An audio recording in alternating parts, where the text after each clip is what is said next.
ಈಗ ಮೊದಲನೇದಾಗಿ ನಮ್ಮ ಸಂಕೋಳ ಸರ್ಪಂಚಿನ ಅನುಷ್ಯಾ ಗೋವಿಂದ ಲಮಾಣಿಯವರು ನಮ್ಮ ಗ್ರಾಮ ಪಂಚಾಯತಿಯ ಅಧ್ಯಕ್ಷರಾದ್ದರಿಂದ ಅವರಿಗೆ ನಾನು ಬಹಳ ಹೃದಯಪೂರ್ವಕವಾದ ಅಭಿನಂದನೆಗಳನ್ನು ಸಲ್ಲಿಸ್ತಾ ಇದ್ದೇನೆ.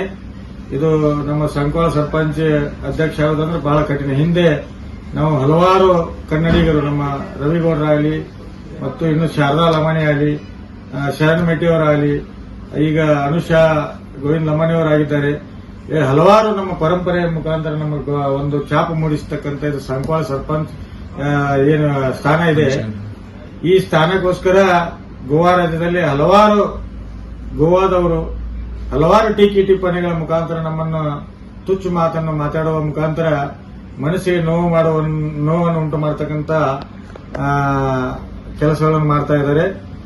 ಅವರಿಗೆ ಮೊದಲನೇದಾಗಿ ನಾನು ತಿಳಿಯುವುದೇನೆಂದ್ರೆ, ಗೋವಾ ರಾಜ್ಯವನ್ನು ಪೋರ್ಚುಗೀಸರ ಮುಖಾಂತರ ಮುಕ್ತಗೊಳಿಸಲು ಯಾರಿಂದ ಮುಕ್ತಗೊಂಡೈತಿ, ನಾವು ಯಾಕೆ ಸ್ವತಂತ್ರವಾಗಿ ನಾವು ಬದುಕ್ತಾ ಇದ್ದೀವಿ ಗೋವಾದಲ್ಲಿ ಅನ್ನೋದು ಅವ್ರು ತಿಳ್ಕೋಬೇಕಾಗೈತಿ.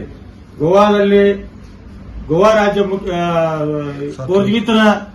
ಪೋರ್ಚುಗೀಸರ ಒಂದು ಅಧೀನದಲ್ಲಿದ್ದಾಗ ನಮ್ಮ ಜೋಶಿಯವರು, ಬೆಂಗಳೂರಿನಲ್ಲಿರ್ತಕ್ಕಂಥ ಜೋಶಿಯವರು ಸುಮಾರು ರಾಮ್ ಮನೋಹರ್ ಲೋಹಿಯಾ ಅವರನ್ನು ಕರ್ಕೊಂಡು ಬಂದು 3600 ಮಂದಿ ರಾಜಸ್ಥಾನ, ಹರಿಯಾಣ, ಗುಜರಾತ್, ಬಿಹಾರ್, ಯುಪಿ, ಮಹಾರಾಷ್ಟ್ರ, ಕರ್ನಾಟಕ, ಗಡಿನಾಡ ರಾಜ್ಯದ ಮಹಾರಾಷ್ಟ್ರ ಮತ್ತು ಗೋವಾ ಕರ್ನಾಟಕದವ್ರನ್ನ ಎಲ್ಲರನ್ನೂ ಒಗ್ಗೂಡಿಸಿ ನಮ್ಮ 1956ರಿಂದ ಹೋರಾಟ ಸ್ಟಾರ್ಟ್ ಮಾಡಿ 59ರಲ್ಲಿ ಅದು ಮುಕ್ತಾಯಗೊಂಡು ಅದರಲ್ಲಿ 36 ಜನ ನಮ್ಮವರು ಅಲ್ಲಿ ತೀರಿ ಹೋದ್ರು.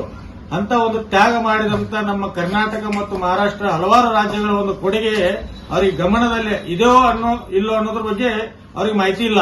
ಅವ್ರು ಇನ್ನೂ ಬಚ್ಚ ಇದ್ದಾರೆ. ಈಗ ಇತ್ತಿತ್ತಲಾಗಿ ಅವರು ಈಗ ಹೊಸ ಜನರೇಷನ್ ಇದು ಇತಿಹಾಸ ಗೊತ್ತಿಲ್ಲ.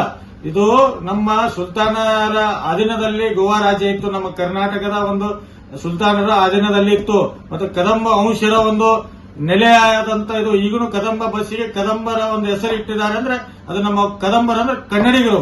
ಇಂಥ ಒಂದು ವ್ಯವಸ್ಥೆಯಲ್ಲಿ ಇರ್ತಕ್ಕಂಥ ನಮ್ಮ ಕನ್ನಡಿಗರು ಯಾರ ಮನಸ್ಸನ್ನು ನೋವಿಸೋರಲ್ಲ. ನಾವು ಬಹಳ ಶ್ರಮಜೀವಿಗಳು, ಇಲ್ಲಿ ಕೆಲಸ ಮಾಡಿ ಹೊಟ್ಟಿಪಾಡಿಗೆ ಬಂದೆವು ಅಂತೇಳಿ ನಮ್ಮ ಮೇಲೆ ಘಾಟಿ, ಲಮಾಣಿ ಇನ್ನಿತರ ಶಬ್ದಗಳನ್ನು ಮನಸ್ಸಿಗೆ ನೋವಾಗತಕ್ಕಂಥ ಭಾಷೆಗಳನ್ನು ಬಳಸುವ ಮುಖಾಂತರ ಅವರು ನೋವನ್ನು ಉಂಟು ಮಾಡುತ್ತಿದ್ದಾರೆ. ನೀವು ಇದೇ ತರ ನೀವು ಅವ್ರು ಬೇರೆ ಇವ್ರು ಬೇರೆ ಅಂತ ಅನ್ಕೊಂಡು ಹೋದ್ರ ಇದು ಎಂದೂ ಯಾರು ಒಕ್ಕಟ್ಟಾಗಲ್ಲ.